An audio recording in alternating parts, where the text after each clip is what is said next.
Dear friends, जिस तरह से मौसम का असर हम इंसानों पर पड़ता है उसी तरह से हमारी ये पेड़ पौधे भी मौसम का बहुत गहरा असर लेते हैं। बहुत ही गहरा असर होता है इन पर मौसम का। सर्दी गर्मी हो या बरसात का मौसम हो, हर मौसम का असर हमारे इन पौधों पर होता ही है। तो आजकल फ्रेंड्स देखिए, गर्मी बहुत तेज़ हो गई है। इस टाइम देखिए पौधे लहलहाने लगे, कितना अच्छा लग रहा है। तो बहरहाल गर्मी बहुत तेज़ हो चुकी है और जिसकी वजह से हमारे पौधे बहुत ज़्यादा मुतासिर होते हैं और इनकी भी हालत हम लोगों की तरह से बहुत ख़राब होने लगती है। जिस तरह से हम डिहाइड्रेट होते हैं ऐसे ही इन प्लांट्स के अंदर भी डिहाइड्रेशन यानी कि पानी की कमी हो जाती है। तो मौसम के एतबार से हमें इनकी केयर कैसे करनी है, इस टॉपिक पे आज की मेरी ये वीडियो है। कुछ पॉइंट्स को आपके साथ शेयर करूंगी। तो welcome back to our channel खूबसूरत नेचर। अस्सलाम वालेकुम, have a nice day friends. तो फ्रेंड्स देखिए, सबसे पहली बात तो ये है कि मैं जो कहना चाहती हूँ वो ये है कि हमें इस मौसम में किसी भी केमिकल फर्टिलाइज़र का इस्तेमाल नहीं करना है अपने प्लांट्स पर। मैं तो खैर कभी भी नहीं करती हूँ केमिकल फर्टिलाइज़र का इस्तेमाल अपने प्लांट्स पर। तो लेकिन इस मौसम में यानी कि गर्मी के मौसम में हमें अपने प्लांट्स को केमिकल फर्टिलाइज़र भूल कर भी नहीं देनी है, वरना हमारे प्लांट्स जल जाएंगे, क्योंकि अब केमिकल फर्टिलाइज़र बहुत तेज़ होती है असल में। और फ्रेंड्स, हमें अपने प्लांट्स की हार्ड प्रूनिंग इस मौसम में बिल्कुल भी नहीं करनी है। और देखिए, ये मेरी मोगरा के प्लांट की पत्तियां किस तरह से हो रही हैं, ख़राब हो रही हैं और ये नई लीव्स आ रही हूँ उसकी जगह पर। तो मैं ये सारी जो लीव्स हैं धीरे धीरे करके एक बार में ही नहीं निकालूंगी, बल्कि ये टाइम टू टाइम थोड़ी सी लीव्स निकाल ली। जैसे आज तो 2-3 दिन के बाद थोड़ी और लीव्स इस तरह से करके लाइट और सॉफ्ट प्रूनिंग कर लूँगी। तो जब पहली बात तो ये है कि कोशिश करें कि आप प्रूनिंग करें ही नहीं इस मौसम में, ना लाइट ना हार्ड। लेकिन अगर करनी ही हो तो बहुत ज़रूरी है किसी प्लांट पे प्रूनिंग करना। जैसे कि मैंने आपको अभी मोगरे का अपना प्लांट दिखाया, तो बहुत ही लाइट प्रूनिंग करें, इस मौसम में हार्ड प्रूनिंग से बचें।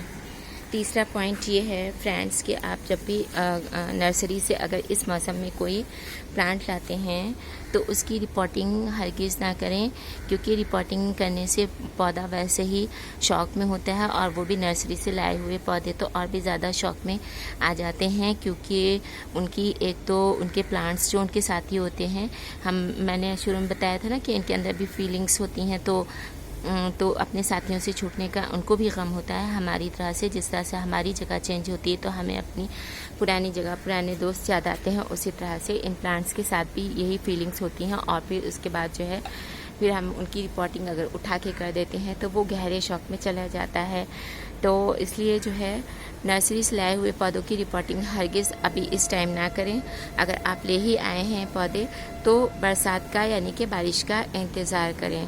बारिश में फ्रेंड्स रिपोर्टिंग करने से पौधे अपने आप को बहुत आसानी के साथ एडजस्ट कर लेते हैं, क्योंकि उस टाइम मौसम नरम हो जाता है और उनके नेचर के अकॉर्डिंग हो जाता है।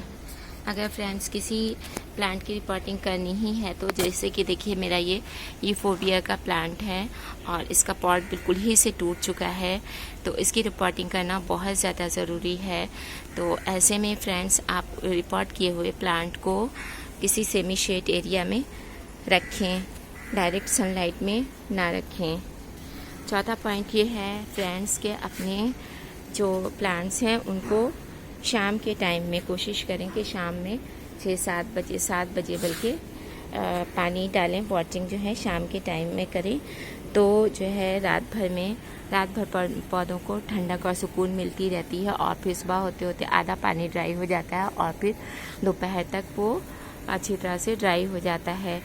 और लेकिन मेरी मजबूरी है कि मैं शाम में नहीं आ पाती हूँ। शाम में 6:30 बजे तक जब आती हूँ तो काफ़ी गर्म वेदर रहता है, बहुत ज़्यादा मुझे गर्मी लग जाती है। लास्ट ईयर मुझे लू लग गई थी ऐसा ही करने से, क्योंकि जब भाप उड़ती थी ना इसके अंदर से मिट्टी में से, तो वो मुझे बहुत गर्म लगती थी। तो इसकी वजह से मैं जो हूँ सुबह के टाइम में ही पानी डालने लगी हूँ। अब शाम में नहीं आ पाती हूँ। तो सुबह के टाइम में कोशिश करें कि अर्ली मॉर्निंग, जब तक कि आपकी छत पे धूप ना आ जाए, उससे 2-3 घंटा पहले पानी आप डाल दें। क्योंकि और दोपहर में तो बिल्कुल पानी ना डालें फ्रेंड्स, क्योंकि इससे मिट्टी जो है वो पॉट की गर्म हो जाती है और जिससे कि हमारे पौधे के जल जाने का ख़तरा होता है। तो ये 3-4 बातें थी फ्रेंड्स, जिनका अगर हम ख्याल रखें तो हमारे प्लांट्स बहुत अच्छी तरह से सरवाइव करते हैं। और फ्रेंड्स बस यही है कि जिस तरह से हमें डिहाइड्रेशन हो जाता है और इलेक्ट्रॉल वगैरह दिया जाता है, डिहाइड्रेशन हो जाने की वजह से पसीने के ज़रिए सारा पानी निकल जाता है, उसी तरह से इन प्लांट्स में भी डिहाइड्रेशन की शिकायत हो जाती है।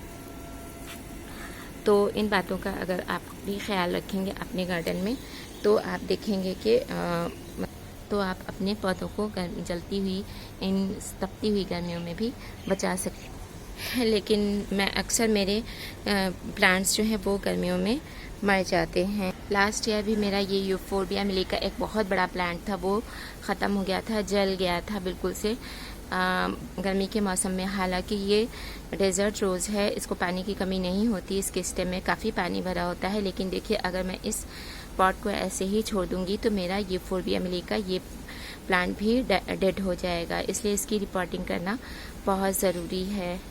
तो फ्रेंड्स आज की वीडियो में इतना ही बस, फिर मिलते हैं किसी अगली वीडियो में। तब तक के लिए मुझे इजाज़त दीजिए। अल्लाह हाफिज़, bye and thanks for watching.